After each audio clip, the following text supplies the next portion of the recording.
Azərbaycan Respublikası Konstitusiyasının 89-cu maddəsinin 1-ci hissəsində deputatın hansı hallarda mandatdan məhrum ediləcəyi göstərilib. Yenavaz.com xəbər verir ki, Konstitusiyanın 89-cu maddəsinin 1-ci hissəsinin 4-cü bəndində açıq şəkildə yazılır ki, deputat dövlət orqanlarında vəzifə tutduqda, din xadimi olduqda, sahibkarlıq, kommersiya və başqa ödənişli fəaliyyətlə məşğul olduqda mandatından məhrum edilir. Məlumat üçün bildirək ki, Dövlət Vergi Xidmətinin məlumatına görə,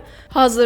46 saylı Sumqayıt 5-ci seçki dairəsindən seçilən Akimova Elnarə Seydulla qızı, 87 saylı Qobustan Şamaxı İsmaili seçki dairəsindən seçilən Seyidzadə Şahin Kamiloğlu, 42 saylı Cəllabad kənd seçki dairəsindən seçilən Nəsirov Elman Xudamoğlu, 16 saylı Yasamal 2-ci seçki dairəsindən seçilən Qədirli Erkin Toğruluoğlu, 119 saylı Ağdam seçki dairəsindən seçilən Əliyev Bəxtiyar Həmzəoğlu aktiv vergi ödəyicisi hesab olunurlar.